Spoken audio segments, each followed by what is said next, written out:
नामाचार्य ଯଦୁମଣି ସ୍ୱାଇଁ ଓ ଭାନୁମତୀ ଦେବୀ ସ୍ମୃତି ସଂସଦ କଟରପଡ଼ା ତରଫରୁ ନବମ ବାର୍ଷିକ କଟରପଡ଼ା ମହୋତ୍ସବ ସପ୍ତମ ବାର୍ଷିକ ମହାପୁରୁଷ ଅଚ୍ୟୁତାନନ୍ଦଙ୍କ ଭକ୍ତ ସମ୍ମିଳନୀ ଅନୁଷ୍ଠିତ ହୋଇଯାଇଛି।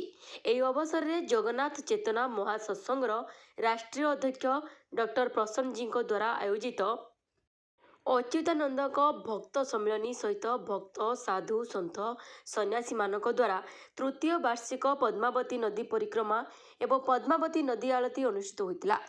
ମାଳିକା ତଥା ଅଚ୍ୟୁତାନନ୍ଦଙ୍କ ଭକ୍ତମାନେ ଓ ଆଞ୍ଚଳିକ ଲୋକକଥା କହେ ଏହି ପଦ୍ମାବତୀ ନଦୀ କୂଳେ କୂଳେ ଅଚ୍ୟୁତାନନ୍ଦଙ୍କ ତାଙ୍କ ଭକ୍ତମାନଙ୍କ ଗହଣରେ ନେମାଳରୁ ଓଳାଶୁଣି ଗଲାବେଳେ କଟରପଡ଼ାଠାରେ ରାତ୍ରି ଯାପନ କରି ମାଳିକା ରଚନା କରିଥାନ୍ତି। ସେହି ସ୍ମୃତିକୁ ଜନମାନସରେ ପ୍ରଚାର ପ୍ରସାର କରିବା ପାଇଁ ଡକ୍ଟର ପ୍ରସନ୍ନଜୀଙ୍କ ଦ୍ୱାରା ପଦ୍ମାବତୀ ନଦୀ ପରିକ୍ରମା ଏବଂ ପଦ୍ମାବତୀ ନଦୀ ଆଳତୀ କାର୍ଯ୍ୟକ୍ରମ କରାଯାଇଥିଲା। Bureau report, Sarbashakti news.